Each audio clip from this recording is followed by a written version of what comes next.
mensagenzinha aqui, eu estou gravando. Então, sejam bem-vindos, sejam bem-vindas. Eu gosto muito de falar que constelação, ela é um conglomerado de várias técnicas.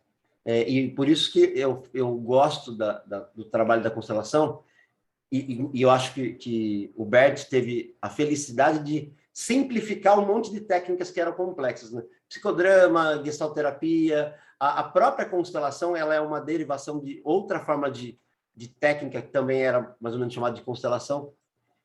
Mas o que é o ganho dessa história aqui, né? Eu falo o que ela traz de benefício para a gente. E ontem eu estava falando numa live sobre crescimento e como que às vezes nós temos estruturas internas, são emocionais ou estruturas físicas, que sustentam alguns comportamentos. Né? De alguma forma, por exemplo, se eu repito um comportamento de ser reativo, de ser submisso, de ser, sei lá, rebelde, ou me colocar em situações de humilhação, para a nossa visão da constelação, significa que eu estruturei isso em algum momento da minha vida, talvez pela minha experiência infantil ou por uma herança familiar. De alguma forma, eu estou identificado com uma forma de funcionar da minha família. Então, por modelagem, por herança, eu repito esse comportamento. Então, eu posso, de alguma forma, repetir um comportamento da minha avó, do meu avô, como uma forma de manter o vínculo, uma forma cega de manter o vínculo. E o que é o ganho que eu falo que é legal a gente notar na constelação?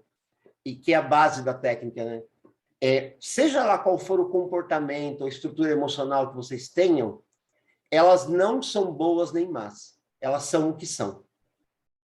E isso é importante a gente entender para que a gente possa, para que nós possamos nos tornar seres humanos e adultos mais funcionais. Então, na constelação, não tem certo ou errado, nessa visão aqui, né? Não tem bom ou mal, não tem comportamento bom ou ruim. O que é funcional, dependendo do contexto. Então, muitas vezes, por exemplo, num contexto de guerra, vou pegar lá meu bisavô, na Primeira Guerra Mundial, no contexto dele, a violência estava a serviço da vida. Eu não acho legal. Puta, eu detesto violência. Eu nunca curti brigar, mas já tive que brigar na minha vida. Então, significa que, de alguma forma, se eu não consigo olhar para essa violência dentro da minha história, pode ser que eu perca a parte boa. Tem parte boa na violência? O que é a violência, se não a nossa agressividade, a nossa força primitiva sem controle? Eu ainda usando a minha força primitiva como se eu fosse um animal na floresta querendo sobreviver.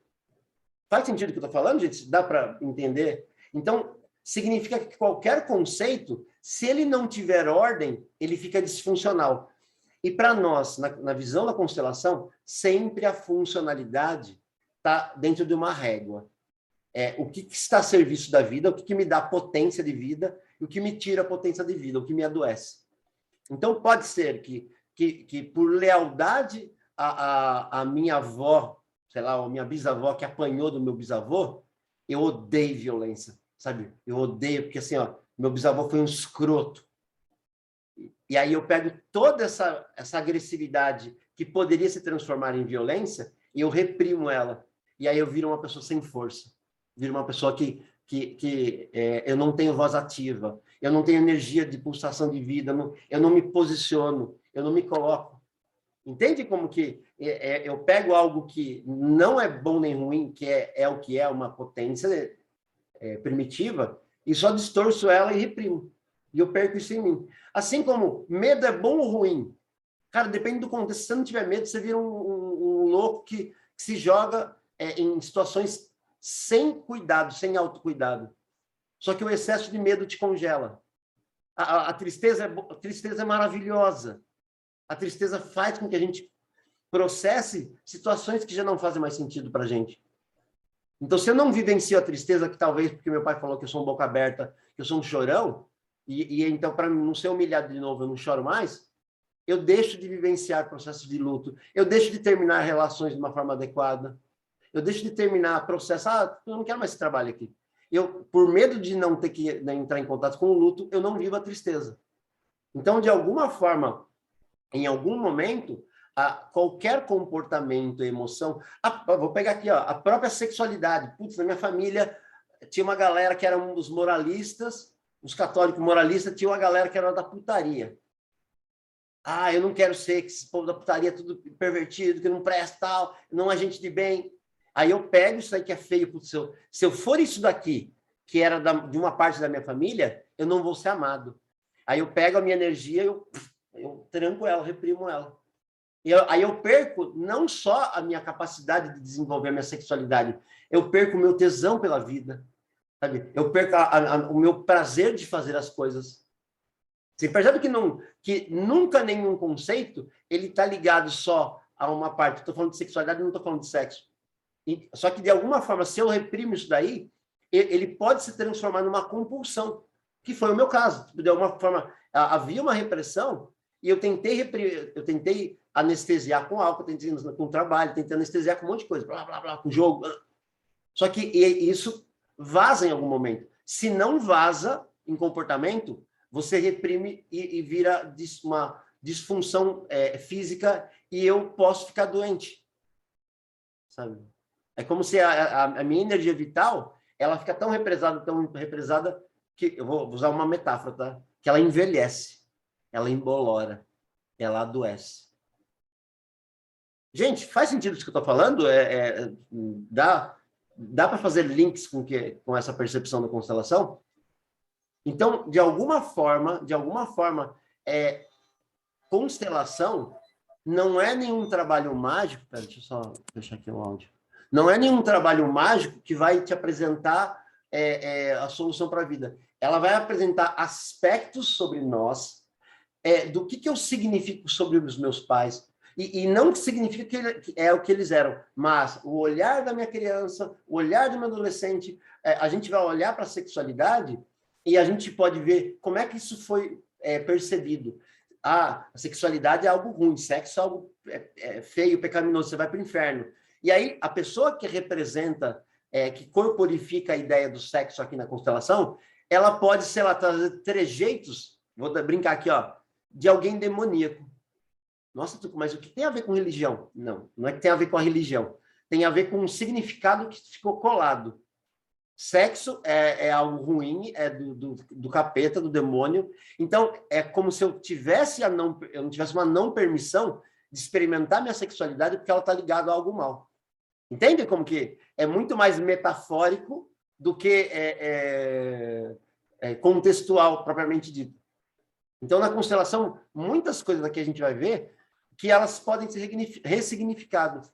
Hoje eu estava falando com uma aluna minha, que é psicóloga também, e ela estava falando do marido e tal, da família, que eles têm dificuldade de olhar para a morte. A gente é ensinado a olhar com um olhar maduro para a morte. A gente geralmente assim, eu não quero ouvir. A gente é ensinado a olhar para a morte como se ela fosse aquele ser com a capa preta, com a cara de caveira, com uma foice. Então, pode ser que eu tenha uma distorção do que é a morte a partir de um significado ruim. E a morte é a coisa mais natural da vida. E se eu não entendo a morte, eu não entendo luto, eu não entendo tristeza, eu não entendo o término de processos.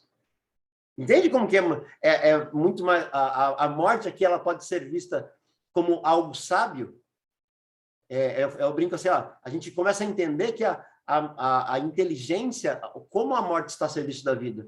Se eu não deixo, por exemplo, morrer o Tuco menininho, não nasce um homem. Se eu não deixo morrer o Tuco que era da tecnologia, não nasce o terapeuta. Se eu não deixo morrer o terapeuta, não nasce o empresário. Entende que lidar com a morte é uma função da vida. E a gente que não sabe olhar de uma forma madura para a morte, fica querendo carregar esqueleto para onde quer que a gente vá. Aí a gente vai para um trabalho, meu tempo que eu era assim. Mas aí você vai para uma relação nova, aí você tem um monte de esqueleto. Mas a fulana, ciclana. De certa forma, a gente não deixa morrer para que algo nasça, algo novo aconteça. Faz sentido isso que eu estou falando? Dá um contexto da profundidade que é a proposta da constelação, e não só é um monte de gente se movimentando, falando um monte de coisa. Então, o desafio aqui, né, dentro do processo que a gente vai fazer, é questionar até mesmo a ideia que a gente tem sobre comunicação. A gente pode acreditar que comunicação tá só ligado a eu falar. A gente pode estar ligado, achar que comunicação está ligado só a eu me expressar aqui, ó. Tipo, se eu fizer isso aqui, eu estou comunicando algo, não estou? Se eu fizer isso aqui, eu estou comunicando outro algo. Só que na constelação, a gente vai começar a perceber que existem outros níveis de comunicação, que é essa a base do nosso trabalho aqui. Como é que alguém que está em São Paulo, em Minas, em São José dos Campos, na Praia Grande, aqui em Santos, em São Bernardo, qualquer lugar daqui, ó, como é que essas pessoas vão se comunicar aqui com as informações que vão ser colocadas? Nós, na constelação, nós observamos um campo de informação que a gente pode chamar de inconsciente coletivo, de campo morfogenético. Então, é um campo primitivo que, eu brinco assim, que é uma nuvem de informações que está a serviço da natureza da vida, que para nós, a gente não tem tanto acesso a isso, a não ser as mães, e não sei se tem algum pai de plantão aqui, ó, que tem eu brinco assim, ó, o instinto aranha, né? A intuição. Quantas vezes que a mamãe falou assim, ô, Carolina, não vai para tal coisa assim, ó, leva a Bruna junto. Aí você fala, não, mãe, eu vou levar. Aí ele fala assim, não, Gislaine, faz isso aqui, que senão vai dar aquilo. Aí, de alguma forma, aquilo acontece. Fala assim, que é praga de mãe.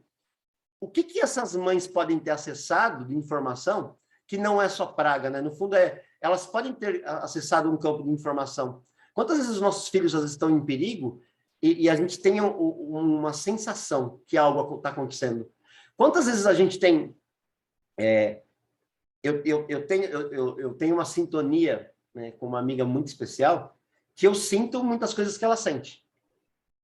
Às vezes ruim, às vezes bom, mas eu sinto. Então significa que a gente se comunica não só pelo verbal, nem pelo não verbal. A gente se comunica de alguma forma transverbal. Quem aqui já teve a experiência de pensar numa pessoa que não via faz tempo e essa pessoa manda mensagem, aparece? Vocês já tiveram essa experiência? Então, de alguma forma, existe um nível de comunicação que ele está além dos 5 sentidos.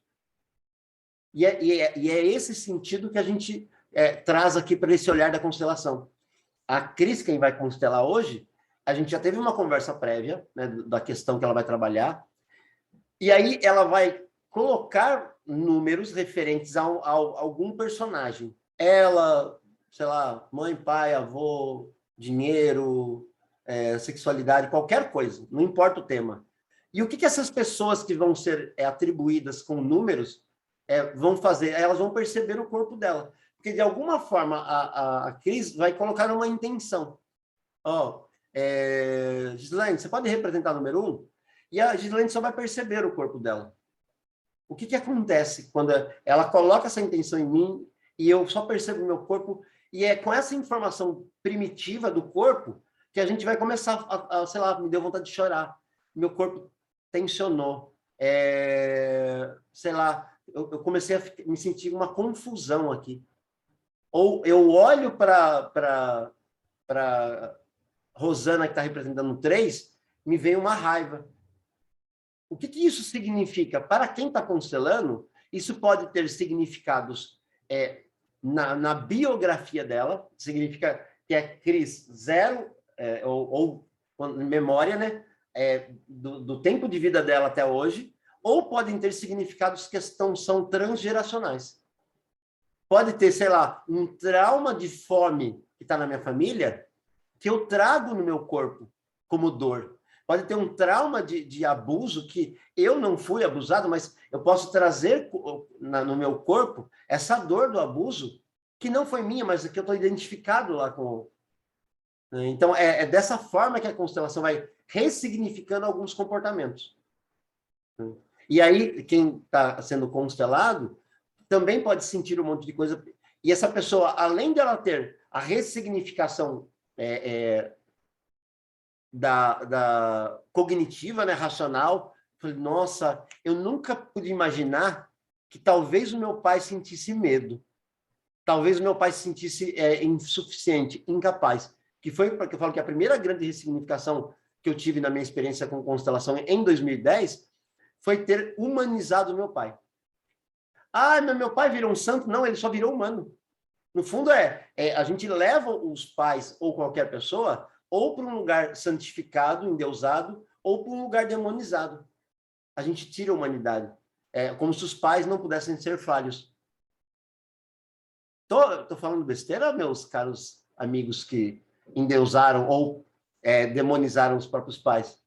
E o que isso ajuda? A eu pegar o que é bom desses pais. A eu tomar aquilo que violência ruim, mas violência que no equilíbrio vira potência. Ser subjugado é ruim, ser humilhado é ruim. Mas aqui, ó, humildade e servidão é algo bom. Entende como que a gente desconecta o conceito de algo doloroso? A gente traz para uma ideia mais que é possível integrar. Para que eu brinco assim, para que a gente vá para a vida com um kit de ferramentas mais vasto, não limitado apenas. Beleza? Para todo mundo que está aqui, isso quem já ouviu de constelação, quem nunca ouviu dessa forma, faz sentido? Traz uma... Então, pois bem. Então, a partir desse momento, eu vou parar a gravação, tá?